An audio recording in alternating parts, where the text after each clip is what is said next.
So hello aspirants, ये जो video है यूपीएसआई के प्रीवियस ईयर क्वेश्चंस के प्रैक्टिस सेशन है और ये यूपीएसआई के लिए डेडिकेटेड रहेगा। बाकी जो मेरे वीडियोस हैं वो सारे ही कॉम्पिटिटिव एग्जाम्स के लिए डेडिकेटेड होते हैं। तो इसमें कुछ एस्पिरेंट्स कह रहे थे कि हमें जीएस का प्रैक्टिस सेशन करा दीजिए और पीवाईक्यू दिखा दीजिए कि कैसे क्वेश्चन बनते हैं। तो इस सीरीज से ये यूथ कंपटीशन टाइम की जो पीवाईक्यू प्रीवियस ईयर क्वेश्चन अध्यायवार प्रश्न सॉल्व पेपर पूर्व प्रश्न पत्रों के अध्यायवार प्रश्न पत्र है। इसमें उप निरीक्षक, नागरिक पुलिस, प्लाटून कमांडर और जो भी सारी परीक्षाएं हुई हैं उनकी ये पुस्तक है यूथ कंपटीशन टाइम की। ठीक है ना, यूथ कंपटीशन टाइम की पुस्तक है, इसको आप मार्केट से ले लीजिएगा, काफ़ी अच्छी पुस्तक है। तो सामान्य जानकारी में सामान्य विज्ञान, पर्यावरण और ये सारी चीज़ें, भारतीय संविधान और राज्य व्यवस्था, ठीक है ना, और मूल विधि भी है इसमें। और ये सैलिबस हमने देखा था, सैलिबस में हमने जो नोटिफिकेशन वाला वीडियो उसमें मैंने सैलिबस बताया है। सैलिबस के लिए डेडिकेटेड वीडियो बना देंगे, आप क्वेश्चन लगाने के लिए हम जा रहे हैं। ठीक है ना, यहाँ पे देखिए कौन कौन से प्रश्न पत्र हैं। तो उप निरीक्षक भर्ती परीक्षा 1991 से लेके 2021 तक जितने प्रश्न पेपर हुए हैं उनके प्रश्न पत्र हैं इसमें। ठीक है, और भी सारे पेपर कांस्टेबल के, जेल वार्डन के, कुल 115 प्रश्न पत्रों के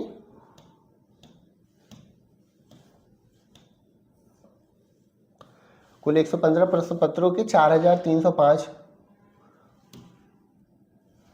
ठीक है, 4305 प्रश्न 4507 प्रश्नों को अध्यायवार इसमें किया गया है। ठीक है ना, यहाँ पे देख रहे हैं आपकी जनसंख्या नगरीकरण से काफ़ी प्रश्न आए हुए हैं और उत्तर प्रदेश की शिक्षा, संस्कृति और सामाजिक प्रथाओं पे प्रश्न पूछे गए। यूपी स्पेशल में पढ़ा रहा था इसीलिए डेडिकेटेड। इतिहास से प्रश्न आए, विज्ञान से काफ़ी प्रश्न आया है, समसामयिकी करंट अफेयर से काफ़ी प्रश्न आए हैं। ठीक है, इसमें सारा चार्ट दिया है। तो देख रहे हैं हम कि साइंस से क्वेश्चन कैसे आए। साइंस के पोर्शन से भी 250 प्रश्न आए हुए हैं प्रीवियस ईयर क्वेश्चंस में। ठीक है, तो यहाँ भौतिक विज्ञान से शुरू हो रहा है, सामान्य विज्ञान इसका पहला पोर्शन है, भौतिक विज्ञान है। तो पहला क्वेश्चन देख रहे हैं कि वह उपकरण जिसे परिपथ में हमेशा श्रेणी क्रम में जोड़ा जाता है, इसके माध्यम से परिपथ में विद्युत प्रवाह को मापा जाता है, उसे कहते हैं एमीटर। ठीक है ना, जो सर्किट में जो करंट को नापता है उसे बोलते हैं अमीटर। ठीक है ना, दो चीजें होती हैं, थोड़ा सा आप इसको जान लीजिए। ठीक है ना, तो मान लीजिए एक सर्किट है, मान लीजिए कोई एक सर्किट है और यहाँ पे ऐसे बैटरी इस तरह से रिप्रेजेंट करते हैं सर्किट में, एक लंबा डंडा, एक छोटा डंडा, प्लस माइनस टर्मिनल। तो इसमें करंट फ्लो कर रहा है, तो इसमें जो है इसमें श्रेणी क्रम में हम एमीटर लगाएंगे। एमीटर लगाएं तो इसमें जो करंट का प्रवाह हो रहा है, धारा का जो प्रवाह हो रहा है, उसको ये एमीटर नापता है। ठीक है ना, और एक होता है पोटेंशियल डिफरेंस, एक होता है पोटेंशियल डिफरेंस।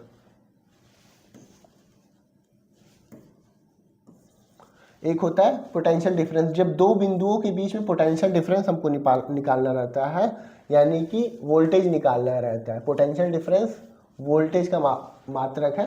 तो बिंदु ए और बिंदु बी के बीच में क्या वोल्टेज आ रहा है, उस वोल्टेज को नापना होता है। तो उसके समांतर क्रम में, ये जब ऐसे तार के साथ दूसरा तार लगता है तो उसको बोलते हैं समांतर क्रम। तो इसको वोल्ट मीटर बोलते हैं। ठीक है ना, ये वोल्ट मीटर हमेशा क्या लगेगा, समांतर क्रम में लगेगा।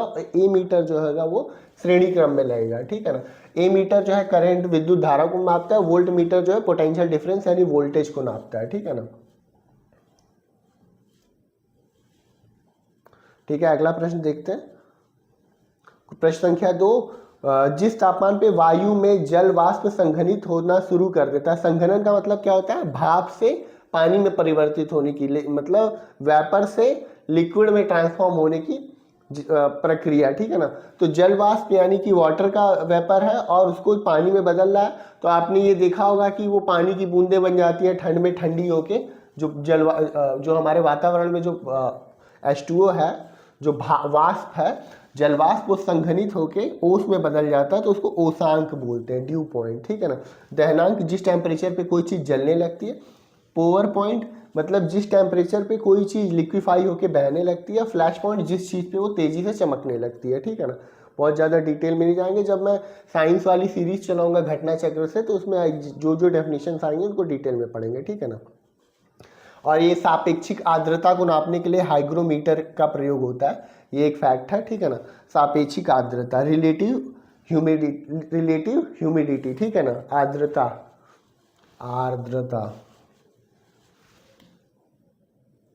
चलिए ठीक है, वो सब बात की बात है। अगला प्रश्न देखिए, what is the instrument used in measuring the rainfall that is characterized with a measuring cylinder with a funnel on the top to collect rain water, ठीक है ना। तो ये बता रहे हैं कि एक ऐसा ये रहेगा, बीकर सा रहेगा कुछ, और इस पर एक फनल लगा रहेगा ऐसे, और ये पानी को इसमें जो बारिश होगी इसमें इकट्ठा होकर नापेगा। इसको सेंटीमीटर वर्षा में नापते हैं, सेंटीमीटर वर्षा, ठीक है ना, इतने सेंटीमीटर। तो ऐसे यंत्र को वर्षा मापी बोलते हैं, रेन गॉज, ठीक है ना। ऐसे यंत्र को क्या बोलते हैं, वर्षा मापी बोलते हैं, ठीक है। हिंदी में भी है ये प्रश्न कि ठीक है ना, वर्षा मापने के लिए एक उपकरण का उपयोग किया जाता है, उधर की ओर है, जिसमें वर्षा के पानी को इकट्ठा करने के शीर्ष पे एक फनल के साथ मापने वाला सिलेंडर होता है, ठीक है ना। तो इसको रेन गॉज बोलते हैं, वर्षा मापी, ठीक है ना। प्रश्न संख्या 4 देखिए, एक प्रकाश वर्ष क्या मापता है। प्रकाश एक वर्ष में जितनी दूरी चलता है उसको एक प्रकाश वर्ष दूरी कहते हैं, डिस्टेंस, ठीक है ना। ये कैसे होता है, देखिए, जैसे प्रकाश की स्पीड होती है 3 × 10⁸ मीटर प्रति सेकेंड, ठीक है ना। ये आपके ये डायरेक्ट भी पूछ सकता है कि प्रकाश की चाल क्या होती है। तो इतना दूरी है गुणे एक वर्ष में 365 दिन होते हैं, और एक दिन में 24 घंटे होते हैं, और 1 घंटे में 60 मिनट होते हैं, और 1 मिनट में 60 सेकेंड होते हैं। जब इनको सबको आपको गुणा करते हैं तो आता है 9.46 ×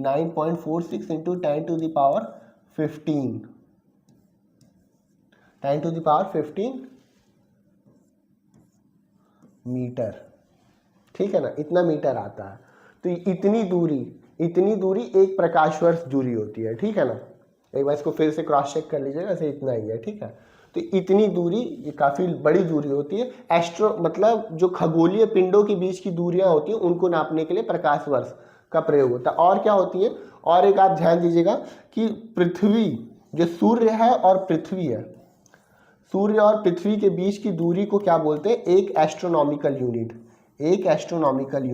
ये होता है 15 करोड़ किलोमीटर, ये होता है मोटा मोटा 15 करोड़ किलोमीटर, ठीक है।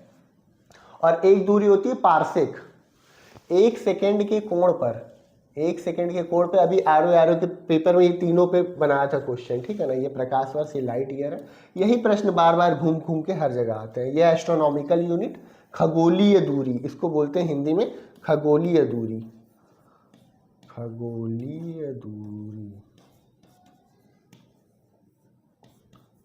और ये पार्सेक जब आप 11th की फिजिक्स पढ़ते हैं तो उसमें एक रहता है कि 1 सेकेंड के एंगल पे जो दूरी बनती है उसको पार्सेक बोलते हैं, ठीक है ना। तो एक पार्सेक जो होता है, पार्सेक ये भी दूरी का मात्रक है, और एक पार्सेक में होता है लगभग 3.26 प्रकाश वर्ष, ठीक है ना। तो पार्सेक जो है खगोल सबसे बड़ी यूनिट है, ठीक है ना। पार्सेक जो है एस्ट्रोनॉमिकल, मतलब खगोलीय पिंड के बीच में दूरी नापने की सबसे बड़ी यूनिट है ना। प्रकाश वर्ष, लाइट ईयर आपका इतना होता है, ठीक है। ये क्या होता है, प्रकाश द्वारा एक वर्ष में चली गई दूरी, ठीक है ना। तो वर्ष देख के इसको समय का मात्रक मत समझ लीजिएगा, दूरी का मात्रक है। सूर्य और पृथ्वी के बीच की दूरी को क्या बोलते हैं, एस्ट्रोनॉमिकल यूनिट, खगोलीय दूरी लगभग 15 करोड़ किलोमीटर है, ठीक है। एक पार्सेक 1 सेकेंड के कोण पर जो एंगल बनता है, इसको बहुत डिटेल में नहीं एक्सप्लेन करेंगे, आप बस ये समझ लीजिए पार्सेक सबसे बड़ी खगोलीय दूरी है, और ये 3.26 प्रकाश वर्ष के बराबर होती है, ठीक है।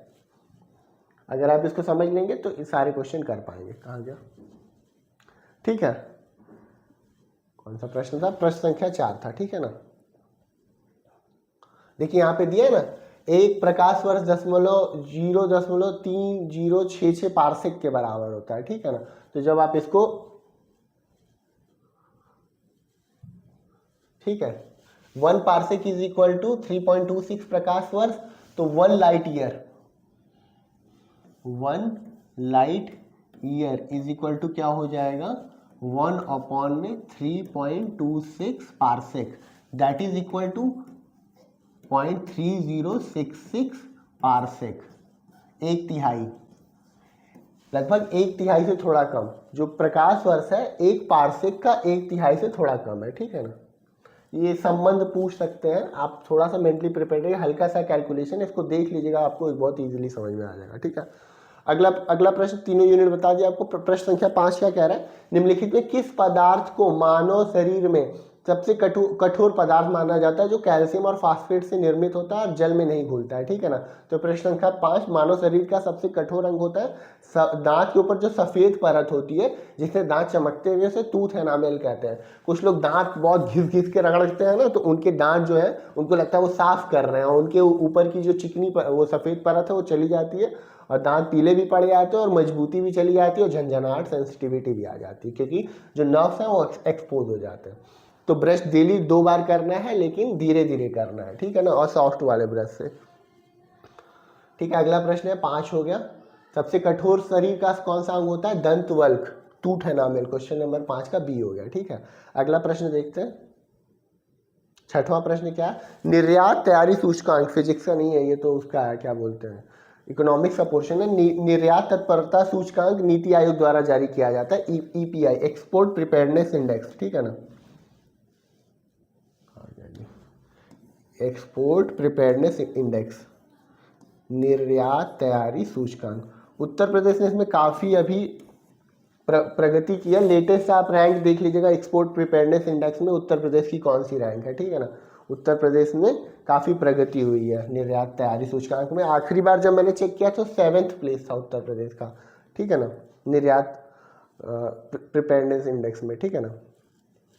द्रव या गैस जो निलंबित होकर छोटे कणों को टेढ़ी मेढ़ी जिगजैग गतिविधि करती है, इसको बोलते हैं ब्राउनी गति, ठीक है ना, इसको बोलते हैं ब्राउनी गति। कैसे, एक छोटे से, कभी आपने छोटे से होल से प्रकाश आते हुए देखा है, ठीक है, छोटे से होल से जब प्रकाश आते हुए देखेंगे तो उसमें जो गैस है उसमें धूल के कण जो रहते हैं, धूल के कण जो रहते हैं वो जिगजैग मोशन करते रहते हैं, ठीक है। एक से छोटा सा ओपनिंग से जो प्रकाश आता है वैसे फैलता हुआ आता है, तो इसमें आप धूल के कणों को देखेंगे तो ये ऐसे जिगजैग मोशन करते रहते हैं, उस गति को बोलते हैं ब्राउनी गति, ठीक है ना। डिफ्यूजन क्या होता है, डिफ्यूजन और ऑस्मोसिस और कंप्रेसिबिलिटी भी बता देता हूँ आप लोग को, ठीक है। डिफ्यूजन यानी विसरण, परासरण और संपीड्यता, ठीक है, सारे टर्म आपको बता देते हैं।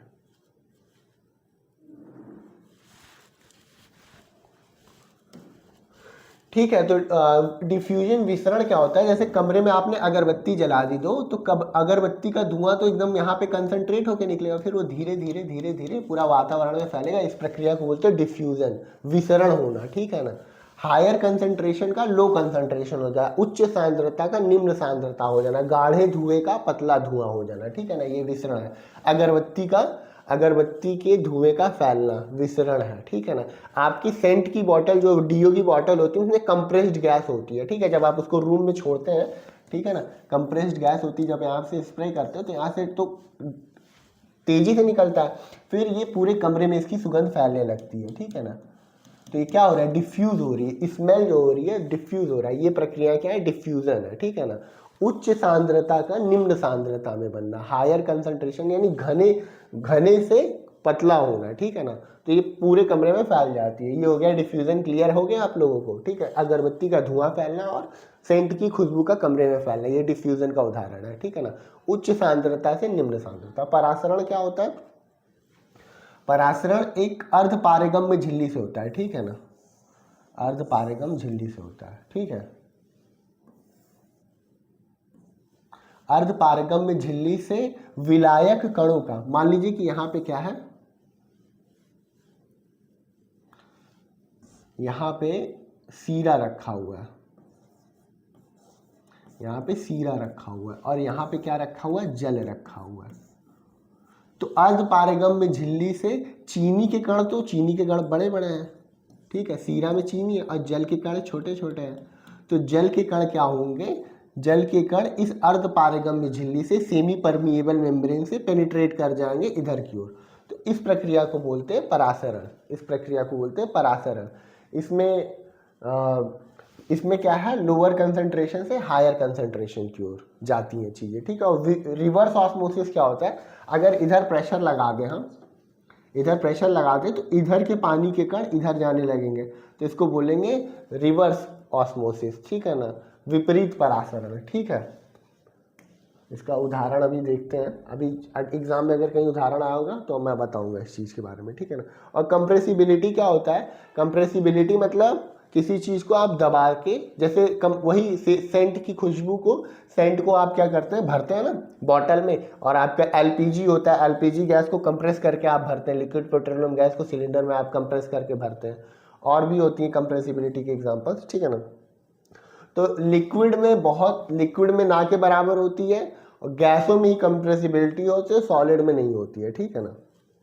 अगला प्रश्न 7वां हो गया, ठीक है। प्रश्न संख्या 8 देखते हैं। प्रश्न संख्या 8 क्या कह रहा है, वह प्रक्रिया जिसके द्वारा वायु में जल वाष्प जल की बूंदों में परावर्तित होता है, जल वाष्प जल की बूंदों में परावर्तित होता है, उसको बोलते हैं संघनन। अभी देखा हम लोगों ने, ठीक है ना। वो ओसांक वाला, उस बिंदु को क्या बोलेंगे, जिस बिंदु पे ये काम होगा उसको बोलेंगे ओसांक बिंदु, ड्यू पॉइंट, और इस प्रक्रिया को बोलेंगे संघनन, ठीक है ना। संघनन, कंडेंसेशन, ठीक है ना। संघनन जो प्रक्रिया है, डिस्टिलेशन में आपका वेपराइजेशन और संघनन दोनों प्रक्रिया होती है, ठीक है। आसवन एक प्रक्रिया आप लोगों ने पढ़ा होगा। डिस्टिल्ड वाटर क्या होता है, थोड़ा सा मैं बता देता हूँ आपको यहाँ पे, ठीक है। जब ये टर्म्स आ रहे हैं तो आप सारे टर्म्स समझ लीजिए, ठीक है। एक गंदा पानी है इस बीकर में पड़ा हुआ, इसमें क्या है, अशुद्ध जल है, ठीक है ना। और यहाँ पे आप फ्लेम पे आप इसको गर्म कर रहे हैं, फ्लेम पे आप इसको गर्म कर रहे हैं, तो क्या मिलेगी, भाप निकलेगी, ठीक है ना, भाप निकलेगी। तो इस प्रक्रिया को बोलना है वाष्पीकरण, इस प्रक्रिया को बोलना है वाष्पीकरण। और इसको आपने एक जगह पे, यहाँ पे ऐसे एक मैकेनिज्म से यहाँ पे आप इसको क्या करेंगे, यहाँ पे ठंडा करेंगे तो ये जल की बूंदें बनेंगी। तो ये जल की बूंदें यानी जल वाष्प से जल की बूंदें बन जाने की प्रक्रिया को बोलेंगे संघनन, संघनन। और ये प्रक्रिया क्या है, वाष्पीकरण।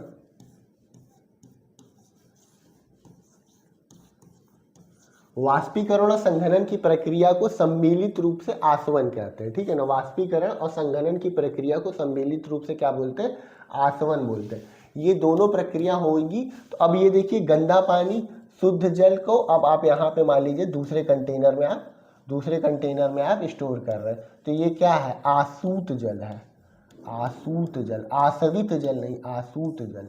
आसूत जल को इंग्लिश में बोलते हैं डिस्टिल्ड वाटर, ठीक है ना, बिस्लेरी डिस्टिल्ड वाटर जो करते हैं। और ये पेड प्रमोशन नहीं है, और एक्वाफिना और ढेर सारे ब्रांड है, बेली वगैरह, ठीक है, सबका है, ठीक है। तो ये होता है डिस्टिल्ड वाटर, समझ गए आप मित्रों। अगला प्रश्न उसमें और देखिए, ऊर्ध्वपातन भी आपको बता देता हूँ क्या होता है, ठीक है ना। डिफ्यूजन पहले ही बता दिया आपको, वाष्पीकरण या समझ रहे, ऊर्ध्वपातन बता देता है, ठीक है ना। ऊर्ध्वपातन क्या होता है कि कुछ पदार्थ होते हैं, जैसे कपूर, नेफ्थलीन बॉल, ठीक है ना। ये क्या होते हैं, ये सॉलिड स्टेट में पाए जाते हैं, और सॉलिड स्टेट में ये धीरे धीरे गैस में बदलते रहते हैं, ठीक है ना। धीरे धीरे क्या होते हैं, गैस में बदलते हैं, सॉलिड से डायरेक्ट गैस में, ठोस से सीधे क्या होते हैं, गैसीय अवस्था में परिवर्तित होने की प्रक्रिया को बोलते हैं ऊर्ध्वपातन। इंग्लिश में बोलते हैं सब्लिमेशन, ठीक है ना। तो कपूर और नेफ्थलीन ठोस से लिक्विड बनना चाहिए पहले गर्म होने पे, लेकिन ठोस से सीधे गैस बन जाने की प्रक्रिया को बोलते हैं ऊर्ध्वपातन, ठीक है। एक प्रक्रिया होती है, जैसे वायुमंडल की जो जलवाष्प की बूंदें होती हैं, वो लिक्विड से जल अवस्था से सीधे बर्फ में बदल जाती हैं। तो इस प्रक्रिया को कुछ कहते हैं, उसका अभी आएगा तो बता दूंगा, ठीक है ना। फिलहाल ऊर्ध्वपातन आप देखिएगा, उतना इंपॉर्टेंट नहीं ऊपर वाला। अगला प्रश्न देखिए, वाष्पीकरण के फलस्वरूप क्या होता है। वाष्पीकरण के फलस्वरूप क्या होता है, ताप और दाब में यादृच्छिक वृद्धि होती है। यादृच्छिक, रैंडम ज़्यादा समझ में आ रहा है ना, तो रैंडमली वृद्धि होती है वाष्पीकरण के द्वारा। ऐसा होता है? नहीं, ऐसा नहीं होता है। शीतलन, वाष्पीकरण से शीतलन होता है। जब कोई भी पदार्थ गर्म है उसमें से वाष्प निकल रहा है तो वो क्या होगा? शीतलन हो, ठंडा होने लगेगा। ठीक है, इंक्रीज इन टेम्परेचर, टेम्परेचर बढ़ जाएगा, ऐसा नहीं है। हीटिंग, हीटिंग भी नहीं होगी। तो बी वाला आंसर सही है ना। देखो बी वाला कैसे हो रहा है, इस चीज को समझते हैं। इस कॉन्सेप्ट पे आपका जो कूलर होते हैं, कूलर के पंखे होते हैं, वो काम करते हैं। ठीक है ना, समझते हैं क्या हो रहा है ये। देखिए एक बीकर में गर्म पानी है, ठीक है। अब इसमें से धीरे धीरे भाप उड़ रहा है, धीरे धीरे भाप उड़ रहा है। ये क्या हो रहा है? वाष्पीकरण। ये हो रहा है वाष्पीकरण। तो अब क्या होगा? ये पानी गर्म हो, ये पानी धीरे धीरे वाष्प भाप उड़ उड़ के ये पानी ठंडा होने लगेगा। तो क्या हो रहा है? शीतलन। क्या प्रभाव पड़ रहा है? वाष्पीकरण या शीतलन। अगर रुद्धोष्म प्रक्रिया, रुद्ध मतलब रोक देना, ओष्म, रुद्धोष्म प्रक्रिया, रुद्धोष्म प्रक्रिया, एडियाबेटिक प्रोसेस कहते हैं इंग्लिश में इसको। इसका कुछ मतलब नहीं है रुद्ध कर देना, मतलब एक ढक्कन लगा के हमने अवरुद्ध कर दिया। जैसे मिल्टन की बोतल आती है, ऐसे होती है ना, डबल लेयरिंग वाली,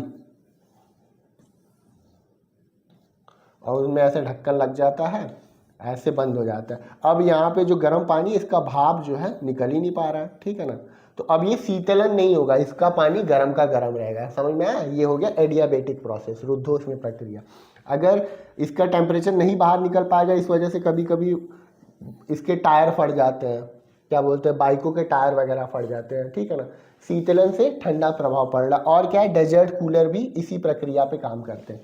ठीक है ना, जो हमारे कूलर होते हैं, कूलर में ऐसे पैनल होते हैं ना, और यहाँ से पंखा चलता रहता है और यहाँ पे पानी गिरता रहता है। तो पानी गिरता रहता है तो ये आसपास की गर्मी को प्रयोग करके ये जो पानी है ये धीरे धीरे वेपराइज होता रहता है। तो यहाँ पे ठंडा प्रभाव बनता है। तो इस ठंडे प्रभाव को कूलर के द्वारा ठंडी हवाओं द्वारा भेजा जाता है। ठीक है ना, अगर वेपराइजेशन नहीं होगा तो ये कूलर काम करना बंद कर देगा। एक समय आता है ऐसा कि वायुमंडल में जलवाष्प, आर्द्रता की बहुत बढ़ जाती है मात्रा। जब बरसात होती है तो आप देखते हैं बहुत चिपचिपापन रहता है, ह्यूमिडिटी रहती है। तो जब ऑलरेडी यहाँ पे ढेर सारे वाष्प हैं तो ये पानी वाष्प में बदलेगा ही नहीं, इसका वाष्पीकरण होगा ही नहीं। और जब इसका वाष्पीकरण नहीं होगा तो ये कूलर फेल कर जाएगा, तब ये ठंडी हवा नहीं फेंकेगा। ठीक है ना, तो ये डेजर्ट, इसको बोलते हैं डेजर्ट कूलर इंग्लिश में। ठीक है ना, इसके लिए क्या चाहिए? ह्यूमिडिटी नहीं होनी चाहिए, आर्द्रता नहीं होनी चाहिए। समझ पा रहे हैं आप लोग मित्रों? ठीक है, चलिए अगला प्रश्न देखते हैं।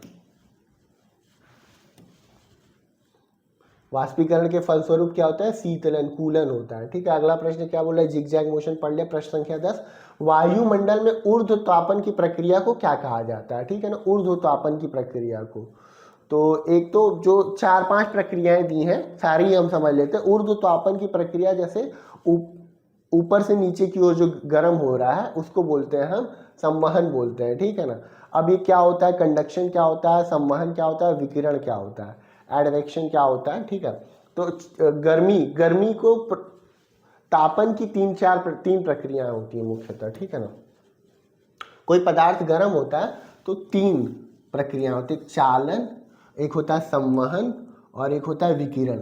तो चालन कैसे होता है? जैसे एक लोहे की रॉड है, ठीक है ना, लोहे की रॉड है और आप इसको गर्म करेंगे, खाना बनाने वाला चम्मच ही है, ठीक है, आप इसको यहाँ पे गर्म करेंगे तो ये वाला पार्टिकल गर्मी बगल वाले पार्टिकल देगा, बगल वाला इसको देगा, फिर ऐसे ऐसे ये अपना वाइब्रेट करते हुए सबको ये गर्मी दे देंगे। तो आप यहाँ छुएंगे तो यहाँ भी गर्म लगेगा आपको। ठीक है ना, ये हो गया चालन, ये हो गया चालन विधि द्वारा, चालन विधि द्वारा तापन, ये हो गया चालन विधि द्वारा तापन। दूसरी विधि है संवहन विधि।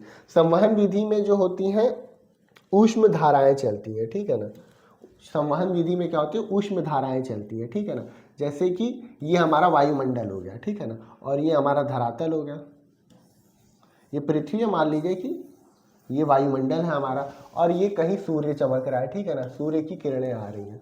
तो अब क्या कर रहे हैं? ये इसने इन लेयर को गर्म किया, अब ये नीचे आएंगी, ठीक है, फिर ठंडी हवाएं ऊपर की ओर आएंगी, ठीक है, फिर ये गर्म होंगी, फिर ऐसे चक्र चलता रहेगा। तो ये क्या हो रहा है? संवहन धाराएं चल रही है। ठीक है ना, तो वायुमंडल में कैसे हो रहा है? ऊर्ध्वतापन कैसे हो रहा है? संवहन धाराओं की, यही आपका प्रश्न है। ठीक है ना, इसी तरह समुद्र में भी होता है। ठीक है ना, जैसे ये समुद्र की सतह है मान लीजिए, समुंदर की सतह है, सूर्य चमक रहा है आपका, सूरज की किरणें आ रही हैं, ठीक है ना। और वो ऐड देखा ना, ग्लूकोज चूसता रहता है सर पर से सूरज, वही कर रहा है। तो अब क्या हुआ कि यहाँ पे गर्म हो रहा है, ये गर्म हो रहा है तो ये नीचे की ओर, जब ये गर्म हो रहा है, सॉरी ये गर्म हो रहा है तो गर्म जो रहेगा ऊपर की ओर रहेगा, ठंडी जो ठंडा पानी है वो नीचे की ओर जाएगा, ठीक है ना। ये गर्म पानी ऊपर की ओर रहेगा और ठंडा पानी नीचे की ओर रहेगा, ठीक है। तो आप देखेंगे कि ऊपर का पानी गर्म का गर्म रह जाता है, नीचे जाने पे पानी ठंडा रहता है, ठीक है ना। तो ये भी है, संवहन धाराएं चलती हैं। कभी कभी मान लीजिए नीचे से कुछ प्लेट टेक्टोनिक्स की घटनाएं हुई, ज्वालामुखी विस्फोट हुआ, तो ये ठंडा पानी गर्म होकर ऊपर जाने लगेगा और ये गर्म पानी नीचे आने लगेगा, ठीक है ना। इसका जो समुंदर का जो है, समुंदर वाला एग्जाम्पल नहीं, हम एक बर्तन में पानी गर्म करने वाले एग्जाम्पल से समझेंगे, ठीक है ना। ठीक है, यहाँ पे आप गर्म कर रहे हैं तो ये जो पार्टिकल है गर्म वाला, ये ऊपर उठने लगेगा, ठीक है। ये पार्टिकल जो है गर्म वाला ऊपर उठने लगेगा, और ये ठंडा वाला पार्टिकल जो है ये इसकी जगह खाली होगी तो इसकी जगह नीचे आने लगेगा, ठीक है ना। यहाँ पे गर्म वाले पार्टिकल ऊपर उठ रहे हैं, ऊपर उठ रहे हैं, ठीक है ना। और ये ठंडे वाले जो पार्टिकल ऊपर से हैं ये नीचे की ओर आएंगे उनकी जगह लेने के लिए। तो ये क्या चल रही है, संवहनी धाराएं, इनको बोलते हैं कन्वेक्शन करेंट्स। लेकिन इसमें देखिए जो लिक्विड के कण हैं वो ऊपर नीचे कर रहे हैं, लेकिन चालन विधि में क्या हो रहा है, चालन विधि में कण अपने जगह पे ही है। जब इसको हम गर्म किए थे चालन विधि में धातु के टुकड़े को, तो इसके आसपास कण है, तो ये इनसे टकरा टकरा के इनको अपनी गर्मी दे रहा है, ये कहीं मूव नहीं कर रहा, अपनी जगह बस वाइब्रेट कर रहा है, ठीक है। तो बहुत डिटेल में नहीं जाएंगे, बस आप ये समझिए कि इसमें जो है कणों की गति नहीं होती है, इसमें कणों की गति होती है इस माध्यम में। और तीसरी विधि है विकिरण विधि, विकिरण विधि यानी रेडिएशन विधि। अब ये सूरज है और ये आपका पृथ्वी है और इस पृथ्वी का वायुमंडल है। अब बीच में ये जो सूर्य आ रहा है प्रकाश, तो ये गर्मी भी ला रहा है, लेकिन बीच में क्या है, निर्वात है, वैक्यूम है, अंतरिक्ष है, अंतरिक्ष में कोई भी वो नहीं है, ठीक है। अभी देखा चालन विधि ठोस में हो रहा है, धातुओं में हो रहा है, और संवहन जो हो रहा है वो गैस में हो रहा है, लिक्विड में हो रहा है। लेकिन यहाँ पे ना सॉलिड है, ना लिक्विड है, ना गैस है। तो सूर्य का जो गर्मी है जब बिना किसी माध्यम के आ रहा है, जब जो गर्मी होती है बिना किसी माध्यम के चलती है, तो उसको बोलते हैं रेडिएशन विधि, ठीक है। ठीक है फ्रेंड्स, इसको बोलते हैं रेडिएशन विधि।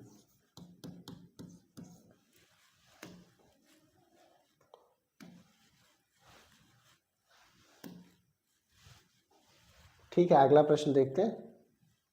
देखिए थोड़ा टाइम लग रहा है, लेकिन मैं आपको बहुत डिटेल में समझा दे रहा हूँ ताकि किसी भी तरीके का प्रश्न बनेगा तो आप कर ले जाएं, ठीक है फ्रेंड्स।